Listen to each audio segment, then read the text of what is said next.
নেওয়া নিয়মিত, আমি তো এটা বলি নাই। কেউ হয়তো প্রতিদিন 5 বার পড়ে, কেউ হয় 7 দিনে 1 বার পড়ে, পড়ে তো বাস পড়লেই হলো। আমি একেবারে নিয়মিত নামাজীদেরকে ডাকি নাই এখন, আমরা নামাজ পড়ি আলহামদুলিল্লাহ। হয়তো নিয়মিত 5 দিন, প্রতিদিন 5 বার, না হয় 7 দিনে 1 বার পড়ি। নামাজ পড়তে গেলে কিছু সিস্টেম আল্লাহ তাআলা দিয়েছেন। নামাজ একটা ফরজ, কিন্তু এই ফরজটাকে আদায় করতে চাইলে আরো 13টা ফরজ লাগে। নামাজের বাহিরে ভিতরে 13 ফরজ। শুধু 13 ফরজ দিয়ে 1 ফরজ আদায় হয় না, ওর সাথে আবার 14টা ওয়াজিব লাগে। নামাজের ওয়াজিব 14টি। এই 13 আর 14কে একসঙ্গে মিলানের পরে তারপরে একটা ফরজ আদায় হবে, তার নাম নামাজ। তো যেই ফরজগুলি আমাকে নামাজ শুদ্ধ হওয়ার জন্য আছে, তার মধ্যে একটা, আমি যে কাপড় পরে নামাজ পড়বো সেই কাপড়টা নাপাক হতে হবে। দেখ আলহামদুলিল্লাহ, আপনারা যে তাওয়াজ্জু আছে এটা আমি বুঝে ফেলেছি। আমি যে কাপড়টা পরে নামাজ পড়বো সেই কাপড়টা কি হতে হবে? পাক হতে হবে। এখন এই কাপড়টা পাক হইতে চাইলে কি হওয়া লাগবে? ধরেন আমাদের দেশে না পাকি টোটাল 14 আইটেম, যেমন মানুষের পেশাব, মানুষের পায়খানা, মানুষের ব্লাড, মানুষের শরীর থেকে বের হওয়া পুজ, মানুষের তারপরে পেশাবের রাস্তা দিয়ে আরো 3 প্রকারের পানি বের হয়, মনি, মজি, ওদি, আরো অনেক কিছু, গরু ছাগলের পেশাব পায়খানা সব মিলে ধরে নেন 14 আইটেমের নাপাকি দুনিয়াতে শরীয়ত ঘোষণা করছে। এই কাপড়টা পাক হতে চাইলে 14টা থেকে এই কাপড়টাকে সেফ থাকতে হবে, নাকি বলেন? 14টার কোনো একটাও লাগে নাই, তাহলে কাপড়টা কি পাক।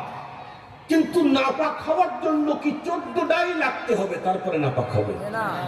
কমপক্ষে 7টা লাগতে হবে, কমপক্ষে 3.5টা। কয়টা? একটা লাগলে নাপাক, ফুল নাপাক, পুরাপুরি নাপাক, নিশ্চিত? ইখতিলাফ নাই তো, মতবিরোধ নাই তো? এবারে আসেন, এই কাপড়টা পাক হওয়ার জন্য 14টা নাপাকি থেকে সেফ থাকতে হয়, তাহলে পাক হয়। বাট নাপাক হওয়ার জন্য 14টা লাগা লাগে না, একটা লাগলেই পুরা নাপাক হয়। একজন মানুষ ইমানদার হতে চাইলে কোরআন শরীফের বিসমিল্লাহর বা থেকে সূরা নাসের সিন পর্যন্ত টোটালটার উপরে পরিপূর্ণ আস্থা, অবিচল বিশ্বাস স্থাপন করতে হয়, তাহলে একজন মানুষ মুমিন হয়। কিন্তু কাফের হওয়ার জন্য পুরা কোরআন অস্বীকার করা লাগে না, অর্ধেক কোরআন অস্বীকার করা লাগে না, 1 সূরাও অস্বীকার করা লাগে না, 1 আয়াতও অস্বীকার করা লাগে না। কোরআনের যে কোনো জায়গার একটা শব্দ অস্বীকার করলেই পুরাই কাফের হয়ে যায়। যে কারণে তাম পৃথিবীর সমস্ত উলামায়ে কেরামের ঐক্যমতের ফতোয়া কাফের, কাফের, কাদিয়ানি কাফের। কেন কাদিয়ানি কাফের? তারা কি নামাজ পড়ে না? তারা কি রোজা রাখে না? তারা কি বাইতুল্লাহকে মানে না? তারা কি আমার রসুলকে রসুল বলে বিশ্বাস করে না? মিয়া আমার রসুলকে রসুল বলে বিশ্বাস করে, আমার রসুলকে সর্বশ্রেষ্ঠ রসুল বলেও বিশ্বাস করে, শুধু একটা কোরআনের শব্দ মানে না, সেটি হলো মা কানা মুহাম্মাদুন আবা আহাদিম মির রিজালিকুম ওয়ালাকিন রাসূলুল্লাহ। এই পর্যন্ত কোরআনের আয়াত তারা মানে না কতটুকু?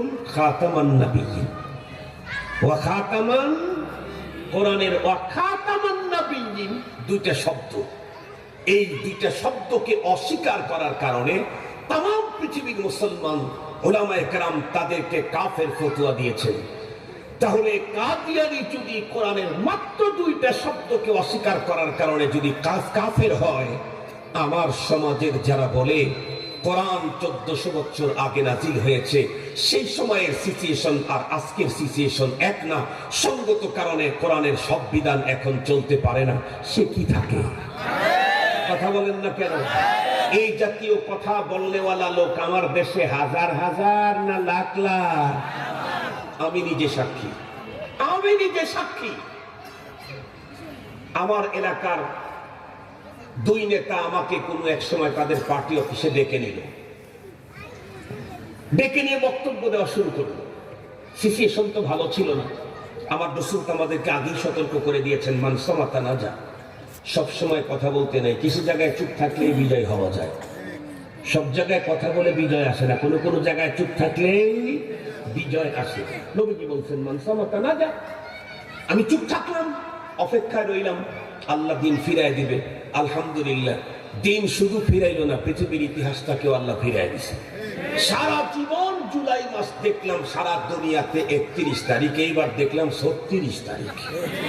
দেখছেন নাকি আপনারা? ঢাকা শহরের জায়গায় জায়গায় 36 জুলাই। অবাক, সারা দুনিয়ার ইতিহাসকে ফিরিয়ে দিয়েছে। একজন নেতা আমাকে বলে, কি এত বড় বড় দাঁড়িয়ে, সে আমাকে বলে, হুজুর আমরাও কোরআন পড়ি, হাদিস পড়ি। একটু মুচকি হাসি দিলাম। বলেন তো দেখি, এদেশের জাতীয় ডাক্তার, তার কাছে গিয়ে যদি কোনো হাতুড়ে ডাক্তার বলে স্যার চিকিৎসা বিজ্ঞান আমরাও পড়েছি, তাহলে এটাকে পাগল বলার চাইতে ছাগল বলাই বেশি ভালো হবে। কি বলেন, এটাকে পাগল বলা ভালো হবে না ছাগল বলা বেশি ভালো হবে? এটা ছাগল বলা বেশি ভালো হবে। আমি সারা জীবন কোরআন পড়লাম, তাফসীর পড়লাম, হাদিস পড়লাম, পড়াইলাম, আজ পর্যন্ত না ফকরা। আমার কাছে এসে ও বলে কোরআন হাদিস আমরা পড়ি, ওর পেট থেকে পায়ের তালু থেকে মাথার তালু পর্যন্ত ডিটেক্টর দিয়ে চেক করলে কোরআন শরীফের 2টা আয়াত শুদ্ধ বের হবে না, হাদিস তো 2 অক্ষর 2 শব্দ পড়তে পারবে না। ও আমাকে ধর্ম জানে বলে বলে। কিন্তু ওই যে একটা কথা আছে গ্রামের, আমি কি নাচন জানি না, মাজার ব্যথায় পারি না। বক্তব্য অনেক দিতে পারি, কিন্তু একটু সবর করলাম। সেই কথা বলল, কোরআন নাযিল হয়েছে 1400 বছর আগে। সেই সময়ের সিচুয়েশন আর আজকের সিচুয়েশন এক না। এ কারণে কোরআনের সব আইন এখন চলতে পারে না, এটা আপনাদেরকে বুঝতে হবে। আমাকে বুঝায় বলেন তো দেখি, ওর ঈমান আছে না গেছে?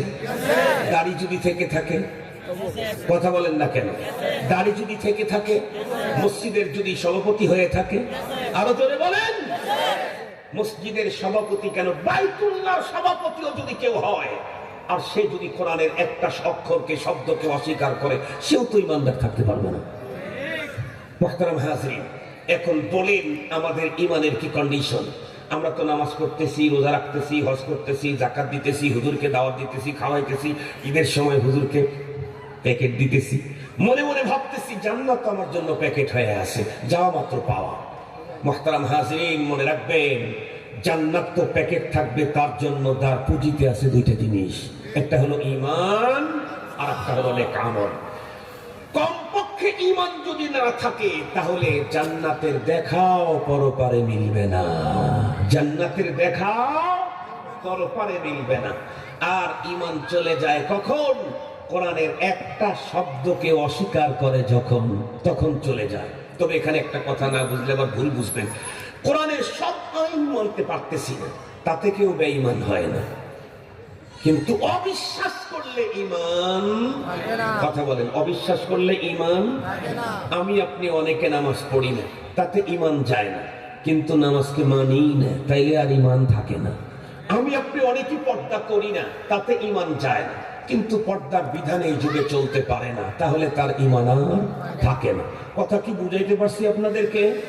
আমি আপনি ইসলামিক রাজনীতি করি না, তাতে ঈমান যায় না, কিন্তু কোরআনে কোনো রাজনীতি নাই, এই কথা বললে আর ঈমান থাকে না।